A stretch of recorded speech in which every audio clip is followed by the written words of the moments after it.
Hello guys, आज हम अपना नेक्स्ट टॉपिक स्टार्ट करते हैं and that topic is known as replacement analysis. Replacement analysis is a very very common situation जो कि बिजनेस फर्म्स या गवर्नमेंट ऑर्गेनाइजेशंस को और आम लोगों को भी उससे वास्ता पड़ता है, जिसके अंदर हमारे पास एक कोई भी एग्जिस्टिंग एसेट जो होता है, या तो हम उसको यूज़ से रिटायर कर रहे होते हैं या हम उसको रिप्लेस कर रहे होते हैं किसी दूसरे एसेट के साथ, या हम उसको ओवरहॉल वगैरह करवा रहे होते हैं. इस किस्म की जो सिचुएशन है जिनको हम रिप्लेसमेंट एनालिसिस कहते हैं, ये नॉर्मली बड़ी ही केयरफुल किस्म की इंजीनियरिंग, इकोनॉमी या फाइनेंस की स्टडीज़ मांग रहे होते हैं साउंड डिसीजन करने के लिए, ताकि इसकी वजह से operating efficiency and competitive position of enterprise को बेहतर किया जा सके. अब इस किस्म की जो रिप्लेसमेंट एनालिसिस के अंदर जो एनालिसिस है वो बेसिकली वो बिल्कुल सेम किस्म का एनालिसिस है जितना जैसा एनालिसिस हमने बाकी केसेस में देखा, यानी कि वही IRR, वही NPV, उसी किस्म की सारी चीज़ें हम इसके इस्तेमाल करते हैं. कुछ बुक्स ऐसी हैं जो इसके अंदर एक नई टर्मिनोलॉजी इस्तेमाल करती हैं, that is called defender versus challenger. Defender का मतलब होता है कि जो एग्जिस्टिंग एसेट है जिसको रिप्लेस करने की बात हो रही होती है, that asset is considered as defender. और वो एसेट जिसको नया ख़रीदने की बात हो रही होती है, that is considered as challenger, कि वो चैलेंज कर रहा होता है कि जी let's adopt a new method और न्यू मशीनरी. तो ये हमारे पास दो बेसिक आइडियाज़ हैं, डिफेंडर वर्सेस चैलेंजर. इस किस्म के रिप्लेसमेंट एनालिसिस में जब भी आपने एनालिसिस करना है तो नॉर्मली ये 6 बेसिक फैक्टर्स हैं जिनको हमें कंसिडर करना पड़ता है. सबसे पहला factor recognition and acceptance of past errors. हमें ये देखना पड़ता है कि जो हमारे पास एग्जिस्टिंग एसेट मौजूद है, उस एसेट के लेवल के ऊपर कोई मिस्टेक्स तो नहीं हुई हैं, उस एसेट की अकाउंटिंग इश्यूज सही हैं, उस एसेट्स को रिकॉर्ड करते वक्त उसकी लाइफ में या बाकी चीज़ों में कोई पास्ट एरर तो एग्जिस्ट नहीं कर रही. सबसे पहली चीज़ ये हमें देखनी पड़ती है. सेकंड, संक कॉस्ट हमेशा एक ऐसा कॉस्ट है जो कि एनालिसिस करने वालों को बहुत दफ़ा कंफ्यूज करती है. तो संक कॉस्ट के बारे में we need to be very very careful that sunk cost should not be added anywhere into our analysis portion. Reasons you rightly knows. Third thing is existing assets value and outsider point of view. कि आपका जो existing asset है जिसको आपने change करना है, उसकी value क्या है बिजनेस की नज़र में एंड आउटसाइडर का जो व्यू है उसकी नज़र में भी. उसके बाद वो एसेट जो आप रिप्लेस करने जा रहे हैं, जिसको आप चैलेंजर कह रहे हैं, उसकी लाइफ क्या है. उसके बाद उसके मुकाबले में वो एसेट जो अभी आपके पास मौजूद है और आपने उसको चेंज करना है, दैट इज़ डिफेंडर, उसकी रिमेनिंग लाइफ कितनी है. और उसके बाद इनकम टैक्स या कैपिटल गेन टैक्स या सेल टैक्स, जो भी टैक्स से रिलेटेड इश्यूज हैं जो कि हमें रिप्लेसमेंट एनालिसिस में देखने होते हैं, उसके बारे में है. तो ये 6 फैक्टर्स हैं जो कि हर सवाल में 3, 4, 5 या बाज़ का 6 के 6 फैक्टर्स आपको देखने पड़ सकते हैं. इन 6 फैक्टर से रिलेटेड ही हमारा रिप्लेसमेंट एनालिसिस पूरे का पूरा चलता रहेगा. सबसे पहले हम ये आउटसाइडर व्यू पॉइंट के ऊपर एक छोटा सा सवाल देख लेते हैं, जिससे हमें उम्मीद है बाकी खासी चीज़ें क्लियर हो जाएंगी. There is a question which says that the purchase price of a certain new automobile being considered for use in your business is 21,000. Your firm's present automobile, which is Defender, can be sold on open market for $10,000. It's mean company जो है वो 21,000 रुपये की नई automobile ख़रीदने का plan कर रही है, जबकि जो एग्जिस्टिंग है उसके बारे में उनका ये ख्याल है कि वो 10,000 रुपये तक मार्केट में बिक जाएगी. ये जो 10,000 रुपये की बिक रही है, ये हमारी कंपनी ने 3 साल पहले ख़रीदी थी $12,000 की. सॉरी 3 साल पहले खरीदी थी और आज इसकी वैल्यू $12,000 है। To make the Defender comparable in continued service to the Challenger, your firm would need to make some repairs at an estimated cost of $1,500. अब वो कह रहा है कि अगर फर्ज करें डिफेंडर को आप चेंज नहीं करते, आप उसको बेचते नहीं हैं, तो आपको तकरीबन $1,500 खर्च करने पड़ेंगे उसको रीजनेबल सिचुएशन में लेकर आने के लिए।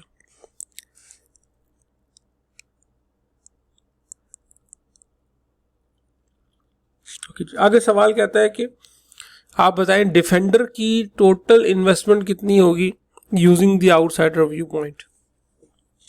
अब अगेन ये वाली बात आ गई कि आउटसाइडर का क्या हुआ है और डिफेंडर की टोटल इन्वेस्टमेंट कितनी है। अब आप देखें, अगर मैं डिफेंडर और चैलेंजर को अलग अलग सॉल्व करूं तो मुझे ये नज़र आ रहा है कि चैलेंजर को which is acquiring a new automobile, उसको एक्वायर करने के लिए तकरीबन $21,000 की ज़रूरत है। इसका मतलब है कि capital investment for challenger can be 21,000। इसके मुकाबले में डिफेंडर का क्या स्टेटस है? डिफेंडर अगर आज चाहे अपनी गाड़ी बेचना तो वो $10,000 की बिक रही है, ठीक है। साथ डिफेंडर ये भी बता रहा है कि ये जो वैल्यू है $10,000 to make defender comparable in continued service to the challengers, अगर वो चैलेंजर के साथ कंटिन्यूड सर्विस रखे तो तकरीबन आपको $1,500 तक की रिपेयर का एक्सपेंस बर्दाश्त करना पड़ेगा in the case of this defender view. Okay जी, अब हम इस सवाल को ज़रा देख लेते हैं। ये क्वेश्चन कुछ इस तरीके से कहता है जी, चूँकि आपकी कैपिटल इन्वेस्टमेंट डिफेंडर के अंदर जो ऑलरेडी जितने पे वो सामान बिक सकता है दैट इज़ $10,000, और अगर आप उसको रखना चाहें यानी कि आप उसको बेचना ना चाहें, आप उसको रखना चाहें, तो उसको रखने के केस में आपकी जो टोटल कॉस्ट है that is going to be $11,500। Why? Because 10,000 वो अमाउंट है जो कि आपको मिल सकती है अगर आप वो आज बेच दें, प्लस अगर वो आप अपनी जो भी आपके पास सामान था बच्चों के पहनने का, अगर वो भी आप बेच दें तो अल्टीमेटली सिचुएशन क्या होनी है? अल्टीमेटली सिचुएशन ये होनी है कि यहाँ से हमारे पास पैसे निकल आने हैं कि हमारे पास पैसों की क्या सिचुएशन है, ठीक है।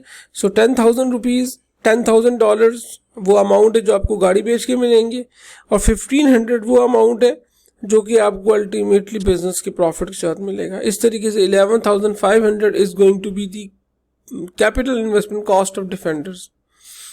यहाँ पे एक बात बतानी बड़ी ज़रूरी है कि रिप्लेसमेंट एनालिसिस में 2 स्टाइल हो सकते हैं सवाल को सॉल्व करने का। एक स्टाइल तो यही हो सकता है डिफेंडर वर्सेस चैलेंजर। दूसरा आइडिया ये हो सकता है कि हम डिफेंडर और चैलेंजर का दोनों को माइनस करके हम इस पूरे सवाल को हमेशा इंक्रीमेंटल सेंस में चलाएं। इस किस्म के जो सवाल है हायर लेवल पे वो नॉर्मली चलते भी इंक्रीमेंटल सेंस में ही हैं।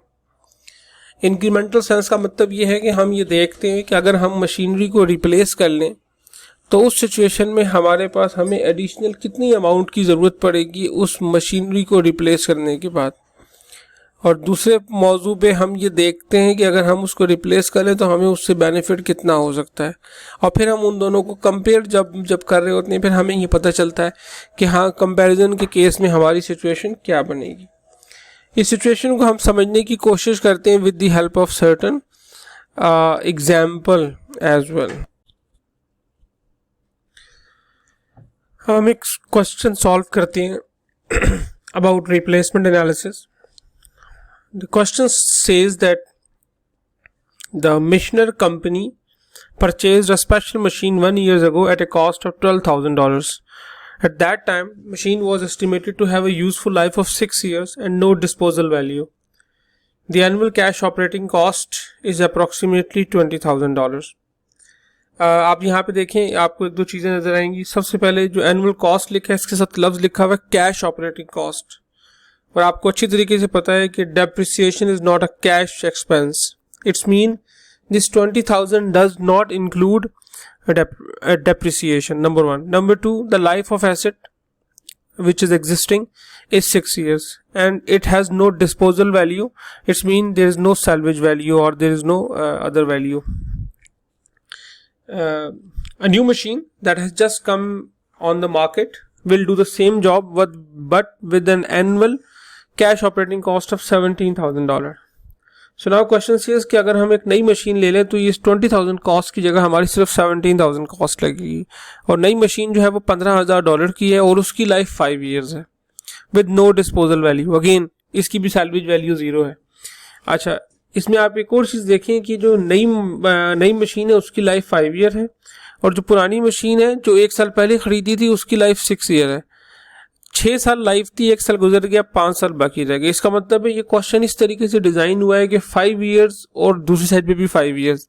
इसका मतलब है we have made it sure कि इसकी लाइफ बराबर रहे, क्योंकि आपको पता है कि अगर लाइफ बराबर ना हो तो फिर बाकी इश्यूज क्रिएट हो जाते हैं, फिर हमें रिपीटेबिलिटी एजम्पशन की तरफ या कोड टर्मिनेटेड एजम्पशन की तरफ जाना पड़ता है, तो वो उस सब को सिक्योर कर दिया गया है यहाँ पे। ओके, नाउ अब आप अगर नई मशीन खरीदेंगे तो पुरानी मशीन ज़ाहिर है उसको डिस्कार्ड करेंगे, उसको बेचेंगे।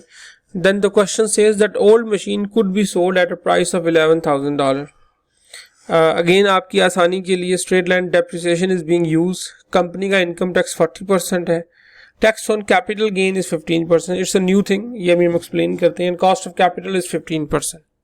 ओके जी, so we have to decide that whether we should go for new machine or we should stick with the existing machine. Now it's a question जिसको आप दोनों स्टाइल में करने की ऑप्शन रखते हैं।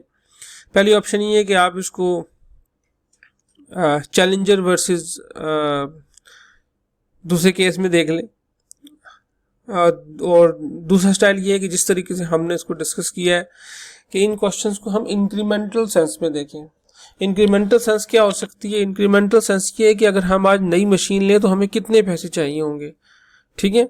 और ज़ाहिर है अब आपको सामने नज़र आ रहा है कि पुरानी मशीन जो है वो $10,000 की बिकेगी और नई मशीन $15,000 की आएगी। इसका मतलब है कि $5,000 के करीब कैश आउटफ्लो हो सकता है छोटी मोटी चीज़ें छोड़ के।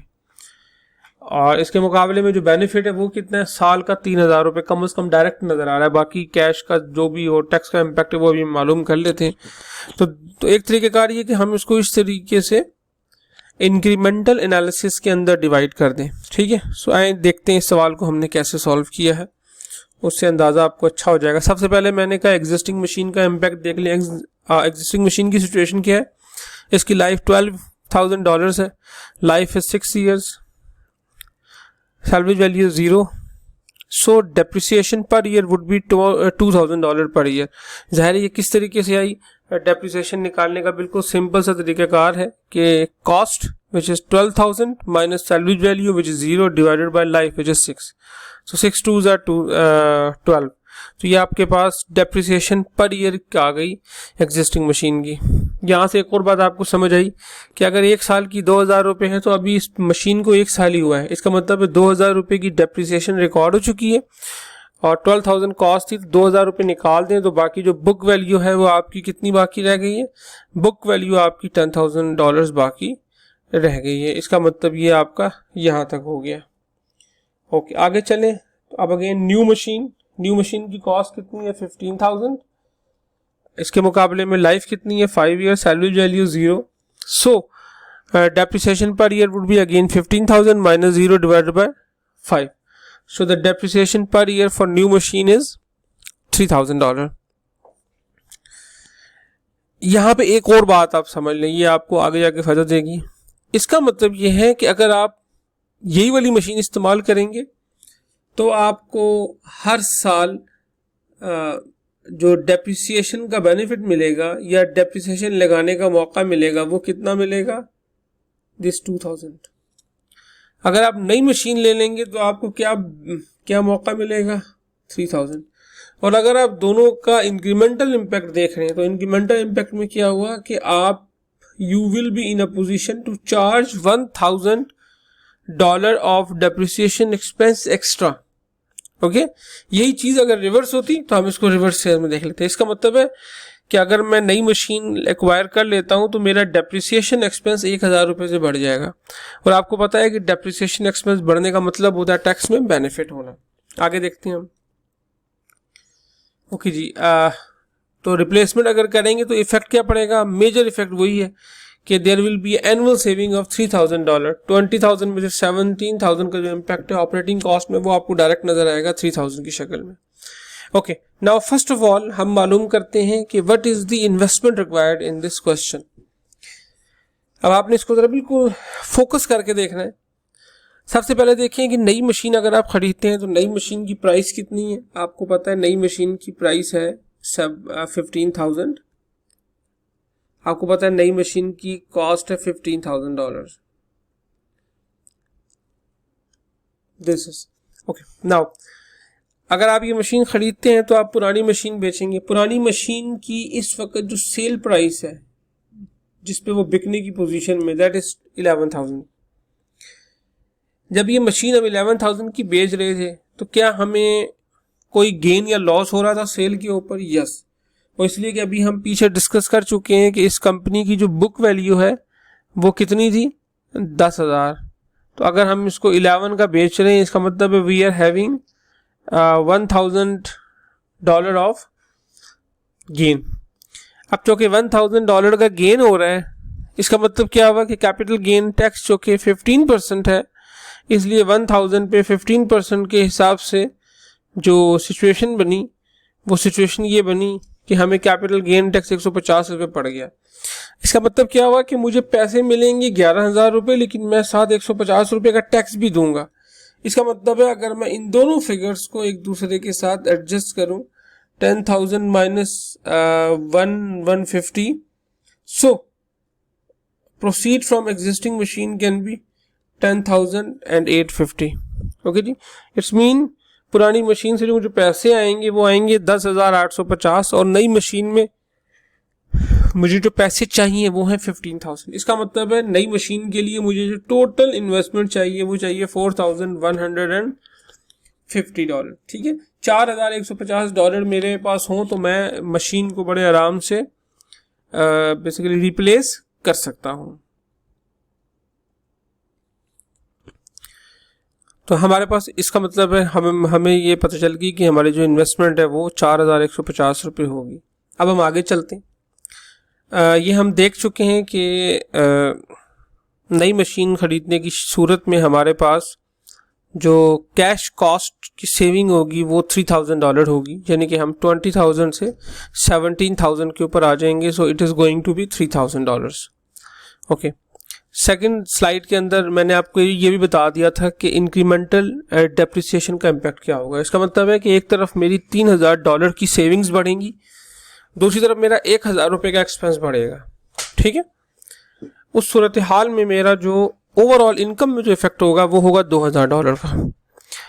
अच्छा, चूंकि टैक्स रेट मेरा 40% है तो $2,000 पे 40% टैक्स कट के जो मेरे पास इंक्रीमेंटल इनकम आफ्टर टैक्स बचेगी दैट वुड बी $1,200। आपको इसी तरह पता है कि कैश फ्लो आफ्टर टैक्स निकालने के लिए हम इनकम आफ्टर टैक्स में ऐड करते हैं डेप्रिसिएशन एक्सपेंस। तो वो जब मैंने ऐड किया तो 1200 into 1000, so incremental cash flow after tax would be 2200। As the cost of capital in this question is 15%, so in the second last column I have found out the present value factor at the rate of 15%, and then I have found out the present value of cash flow after tax. In this way, present value of cash flow after tax, which are essentially cash inflows, comes to 7,374. Let's make it 7,375. Okay, 7,375. So now we have present value of cash inflows and we have net investment required, and as net investment required is at year 0, so this is also a present value of cash outflow कि हमें इतने पैसों की जरूरत होगी. Now we can compare it very simply. It says that present value of cash inflows is 7,375 and present value of cash outflows is 4,150. So the common way of finding out net present value is to subtract present value of cash outflows from cash inflow. So that's what I have done, and in this way I got the present worth at 3,225. Now as हमें rule पता है कि अगर NPV positive हो तो project feasible होता है, otherwise feasible नहीं होता। तो यहाँ पर अब चूँकि नेट प्रेजेंट वैल्यू मेरे पास पॉजिटिव आ गई है इसका मतलब है कि जो मेरा रिप्लेसमेंट प्रपोजल है इट इज फिजिबल। ये एक ऐसा क्वेश्चन था जो कि अब अभी थोड़ा सा सिंपल क्वेश्चन था, इसमें हमने ईयर्स को सेम रखा था ताकि हम रिपीटेबिलिटी एजम्पशन वगैरह की तरफ मत जाएं। इसके अंदर हमने जो हमारे रेवेन्यूज थे उनको सेम रखा था, इसके अंदर हम बाकी और तमाम चीज़ों में रखा था। वजह ये थी कि हम इससे बेसिक आइडिया पिक करना चाह रहे थे। अगेन जिस तरह मैंने आपसे कहा कि there can be both ways. ये जो सवाल सॉल्व हुआ है, ये सवाल सॉल्व हुआ है in the style of incremental effect. बहुत से लोग हैं जो कि इंक्रीमेंटल इफेक्ट में अपने आप को कंफर्टेबल महसूस नहीं करते, rather then they try to go into the detail and to find some shortcut और some intuitive way of finding such questions और फॉर सॉल्विंग सच क्वेश्चंस। तो आपकी मर्जी है, आप चाहें तो वो चैलेंजर वाला मेथड फॉलो कर लें, ऑफेंडर वाला, चाहे तो ये वाला मेथड फॉलो कर लें। बात क्वेश्चन पे डिपेंड करता है कि आप कौन सा मेथड फॉलो करते हैं। Thank you so much guys.